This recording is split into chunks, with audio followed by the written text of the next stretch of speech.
Right now on the National Weather Desk, it's been an active week in the tropics. There are 4 disturbances that could see development. We'll show you where they are and where they're headed. Find air conditioning, maybe not be out there during the hottest part of the day. Heat continues. We'll show you where temperatures could reach above 100 degrees and how officials plan to keep people safe. Started in Maine, I'm going all the way to Texas. We're collecting data on coastal roads to assess future flood conditions. We'll give you an up-close look at the new tool that could predict extreme flooding events. Gearing up for another weekend of football, and this time we're adding in the NFL. As the NFL season is underway, we'll have the forecast for this weekend's big games. From our nation's capital, this is the National Weather Desk. Good morning and welcome to the National Weather Desk. I'm meteorologist Matt Ritter. It's been a week of watching the tropics. We're now back down to 4 systems in the Atlantic that we're keeping an eye on this morning. 2 of the systems are in or headed into the Gulf of Mexico, while 1 remains just off the East Coast. The 4th system is far out in the eastern Atlantic. The chances that any of these systems will develop into a named storm is slim, with none of them having more than a 20% chance of development over the next 7 days. But if one of these does happen to become a named storm, the next name on the list is Francine. And the summer of 2024 is on track to be the hottest year in recorded history. Scientists have confirmed this summer season broke global heat records for the 2nd year in a row. According to new data from Copernicus, summer in the Northern Hemisphere between June and August was the hottest since 1940. Copernicus is the Earth observation program of the European Union. Summer ends, of course, with the autumnal equinox, which is on September 22nd this year. And today, 63 million Americans are under heat alerts. Florida will be impacted, as well as most of the Pacific coast, from Washington state all the way down to southern Arizona and New Mexico. Several locations will reach the century mark and see temperatures over 100 degrees. Areas around Portland, Oregon were in a state of emergency because of the recent excessive heat. Shelby Slaughter looks at how residents and officials are dealing with the situation. I think it's good to wear a sun hat. When it comes to protecting yourself from the sun, Malaya Luhati is a pro. Oh, I'm just getting some water. Decked out in a long brim hat with extra water on hand and clothes to protect her skin from getting sunburnt. You can also get skin cancer and sun damage. Multnomah County officials today opening cooling centers and libraries so people have a place to cool down. We want to ensure that we extended hours in Central Library, which will be open till 8 p.m. both today and tomorrow. And if it gets too hot, give your body the time to cool down before signs of heat-related illness really sink in. Find air conditioning, maybe not be out there during the hottest part of the day. Make sure you drink plenty. Dealing with the worst drought in 25 years. And has been especially hard on the state's ranchers and farmers. Local communities have been working together to try to deal with the issue, but it has not been enough. Daniel Burbank talks to the people affected and state leaders on how to find help. 2 weeks ago, we met Roane County rancher Terry Brabham. At the time, he was already concerned about dry grass and hay production. Oh, it should be 12 inches tall or better, and it's, mowed at the end of May, and it's just brown. There's nothing here. Wednesday night, county and state leaders are gathering with agriculture producers to help talk about the resources available. This drought was coming and coming, but I don't think anybody really expected it to be this long and this dry. This once-in-a-generation drought is bringing up memories far older than 25 years ago from 1969. Like everybody else, I'm trying to figure out what kind of subsidies we can get, to pay the expenses. We've had to buy water tanks. Hunt is part of a growing amount of ag producers needing to haul water to their cattle, 500 gallons a day. Clover Roan Fire Chief Adam Smith says he's helping bring water to his neighbors using their fire truck. We've had also several people ask us about hauling drinking water, and we're in a process of trying to see if we could qualify a fire truck capable of hauling drinking water. Boeing's troubled Starliner capsule is about to travel back to Earth. NASA and Boeing are getting ready to undock it from the International Space Station later today, and they'll try to return it to Earth by remote control. Mike Magnoli has more on what will happen upon re-entry.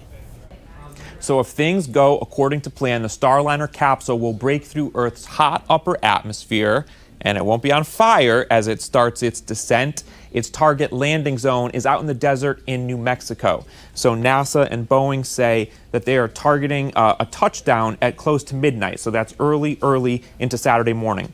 Starliner deploys airbags to land on solid ground. This isn't a splashdown. But before any of that can happen, Starliner has to leave its parking spot at the space station. That means it's got to use those thrusters to put it in reverse and then maneuver over the top of the station.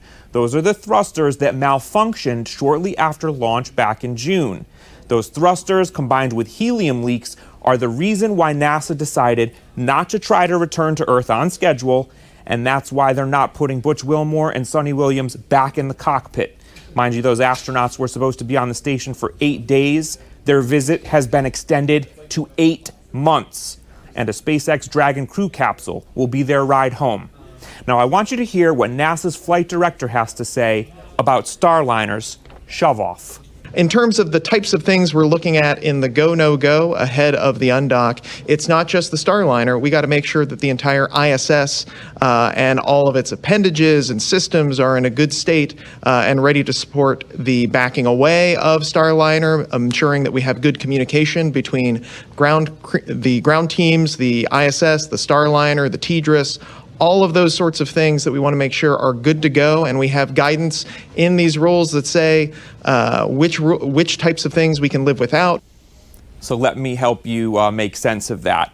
What he's saying is that the push-off is scheduled for 6:05 p.m. on Friday night, but at any point, could be a minute before that is scheduled to happen, NASA could say, no go. We're going to try this some other time. As fall is rapidly approaching, the leaves are changing, of course. Meteorologist Brett Luna explains why leaves change color and fall from the trees in the autumn season. Some areas are already seeing a little bit of color change in the leaves, even down south. A summer drought can put a lot of stress on the trees, and this can lead to leaves changing color early or just falling off altogether, leading to less vibrant colors for us in the fall. What we need are good summer rains that give us good tree health and help the trees hang on to their leaves for longer. Once we hit fall, for the most vibrant colors, we'd like to see a good stretch of warm, sunny days followed by cool and crisp nights, but not freezing nights. It's also good if there's not an excessive amount of rain or wind. On these days, a lot of sugars are produced in the leaves. In the cool nights and gradual closing of the veins in the leaves, they keep the sugars from escaping. This will give us some of the beautiful red colors. Yellow colors are going to remain pretty consistent each year. It's different from the chemical that gives us the reds. Other non-weather conditions obviously play a major role as well, like the shorter days and longer nights, but that's just going to be a given for us each year. And looking past fall to the upcoming winter, the National Weather Service is making some changes to the cold weather alert system that you'll see this upcoming season. Emily Santom recently posted about it on TikTok. Well, these changes will go into effect after October 1st. So why are we changing things in the first place? Well, one, the National Weather Service does want to emphasize that cold means cold. They also want to ensure that cold conditions are not ignored when spreading messages about larger winter precipitation events. They're also looking to simplify messages by using one product. So let's talk about some of the changes. You may be familiar with these ones. A hard freeze watch and warning, no more of that. We're changing to a freeze watch and warning. This is when minimum temperatures are forecasted to be at or below the freezing level during local growing season. Now, the next two are based off of apparent temperature or wind chill value. Wind chill warnings and watches are no more as well. They'll be changing to extreme cold watches and warnings. These will be issued when dangerously cold air temperatures or wind chill values are possible or expected. And the last one, also wind chill related, wind chill advisories no more, turning to cold weather advisories. These are when seasonably cold air temperatures or wind chills are occurring or expected. And for all the latest weather headlines, be sure to follow us on social media. We also post content from our team of meteorologists across the country. You can find us on Facebook, YouTube, Instagram, TikTok, and X. Just search the National Weather Desk or scan the QR code on the bottom left corner of your screen. And coming up on the National Weather Desk, we'll look at the new tool being used to help plan for and protect against flooding. And we'll help you better understand so-called heat lightning.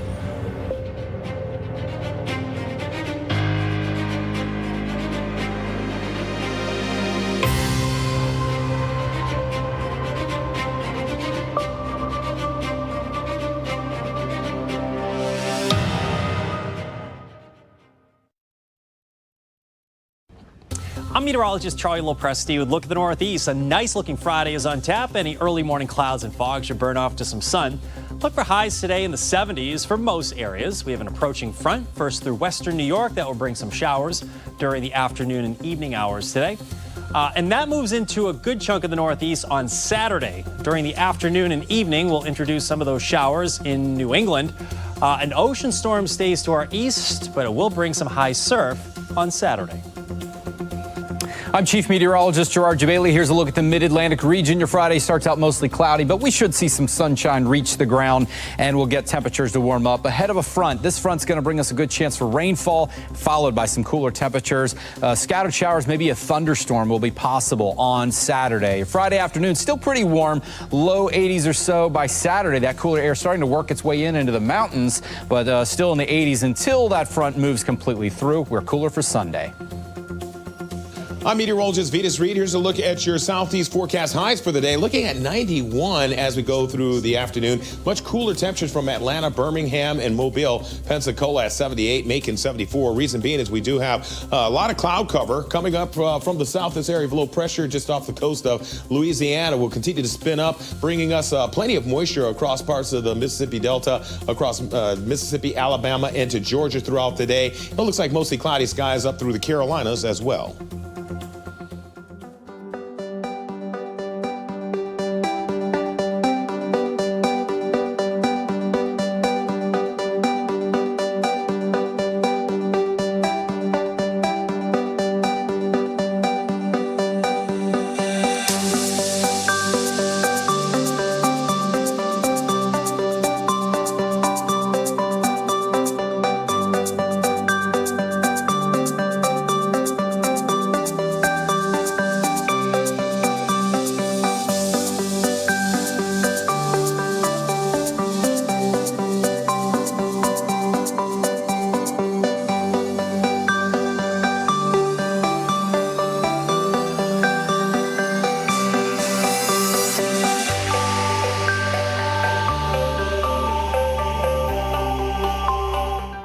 Weather Window, presented by the National Weather Desk. A snapshot of Virga falling from this cloud formation over Salt Lake City.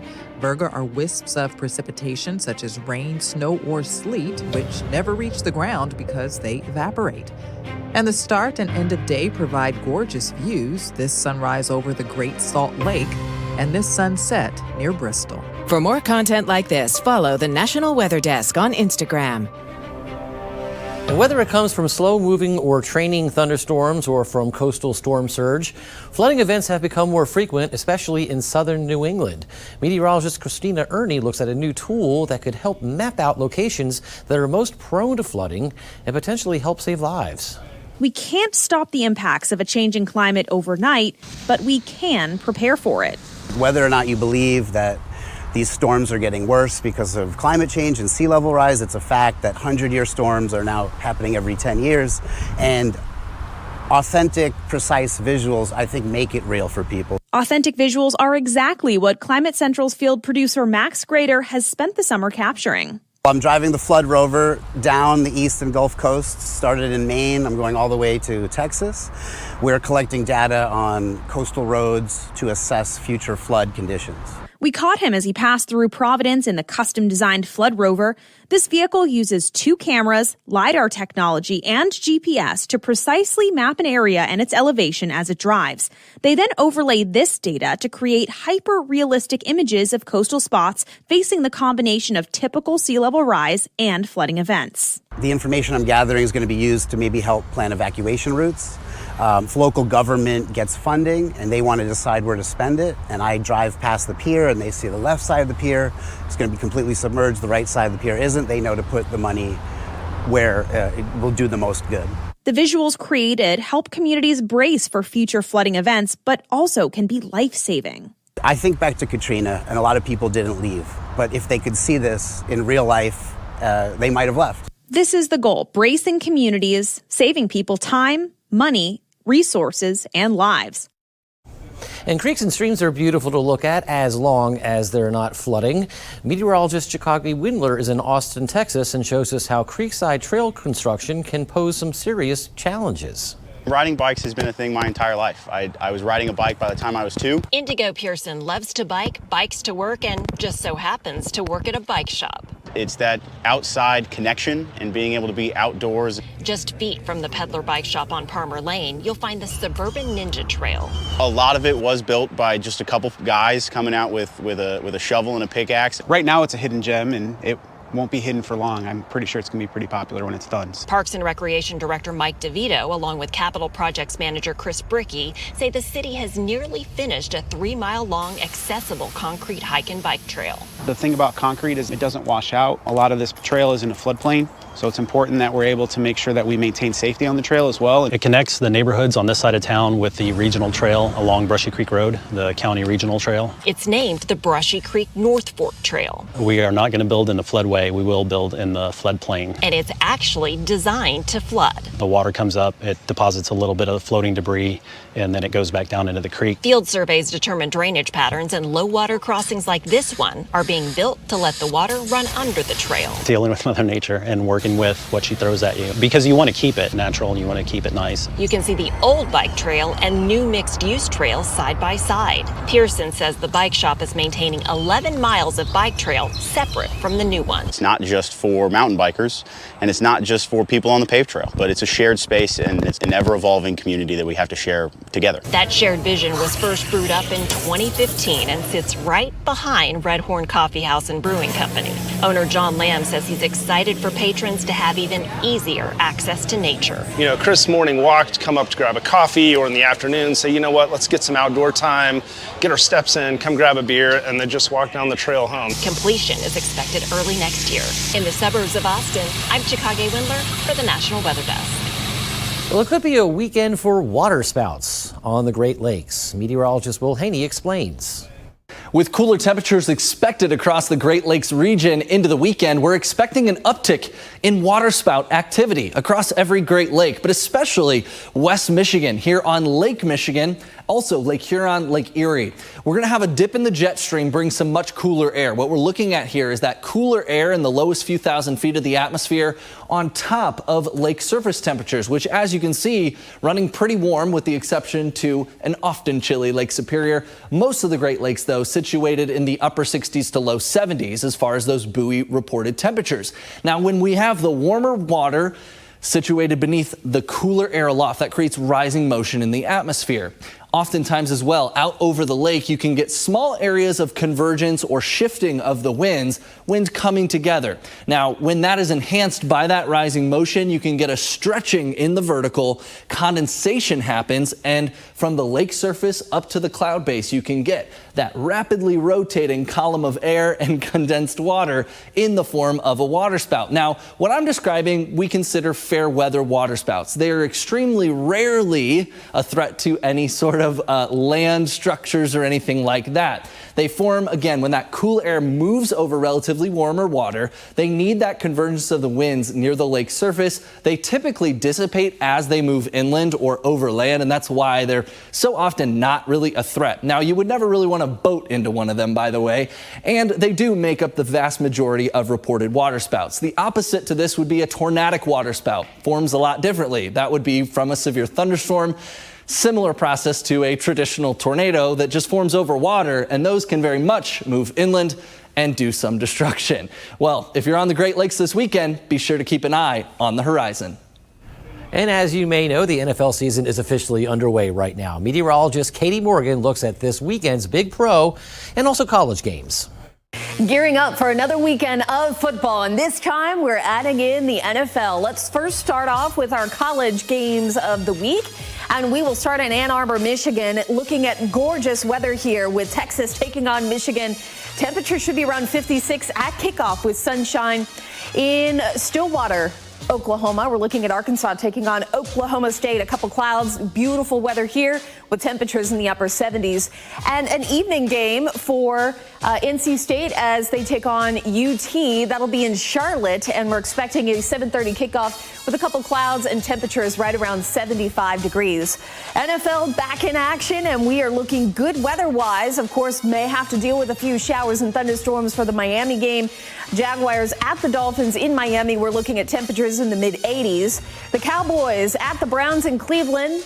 Beautiful weather in Ohio. We're looking at lots of sunshine and again temperatures in the mid-60s here, and that's a afternoon kickoff. And then the Titans in Chicago taking on the Bears. Perfect weather here as well in the Windy City. We'll be a tad on the breezy side as well. They don't call it the Windy City for nothing. Highs expected in the upper 60s. Hope you have a great weekend. Let's go. Time now for a short break, but first let's take in views of Seattle, Washington and the beautiful Puget Sound.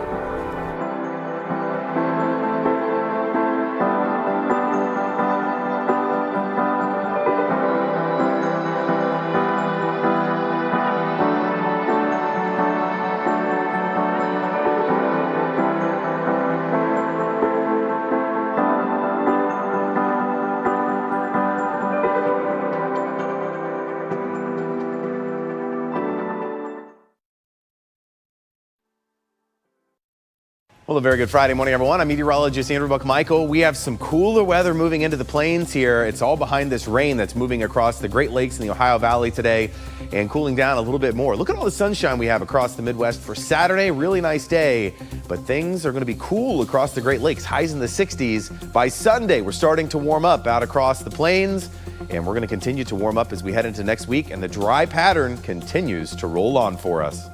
Good Friday morning to you, meteorologist Chris Suchan. Look at our forecast today across the region and a possibility again of Gulf Coast rain with an area of low pressure out over the Gulf. So New Orleans, showers and thunderstorms through the day. This is a front dropping in with a chance for a shower or thunderstorm along that front. Highs will be in the 80s. And as it moves by, sunshine for the weekend.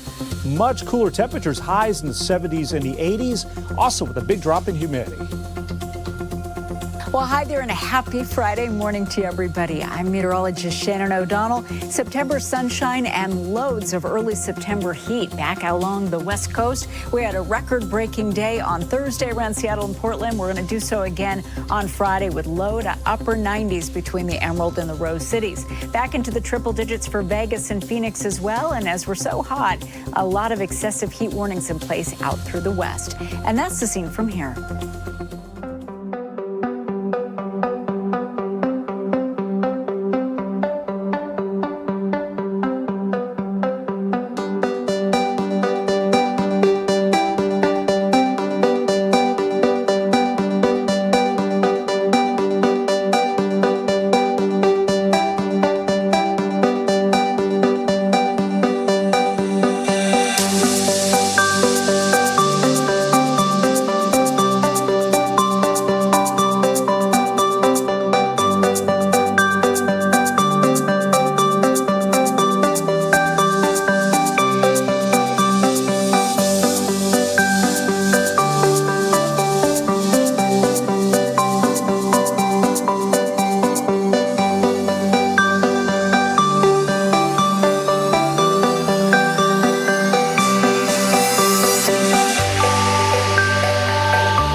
The National Weather Desk. Heat lightning. If you see it, you know it's there. But why do some say it isn't real?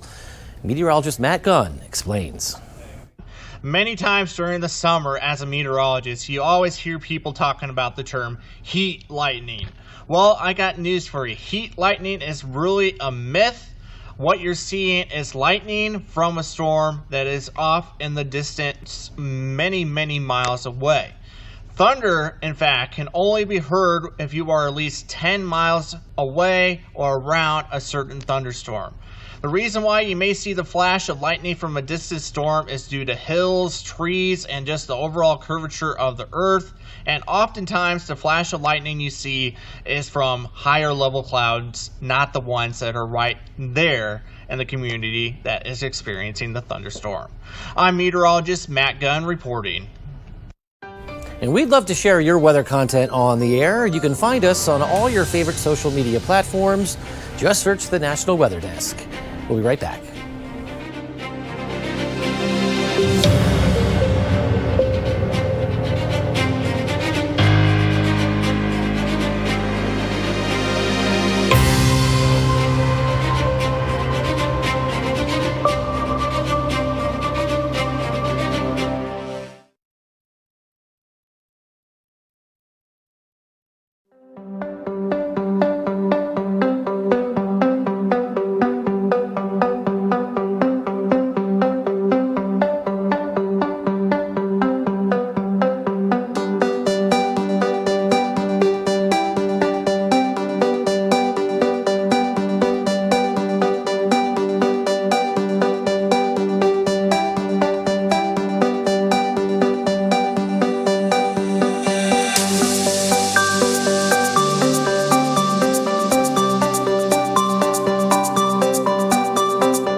Thank you so much for joining us this Friday morning. I'm meteorologist Matt Ritter.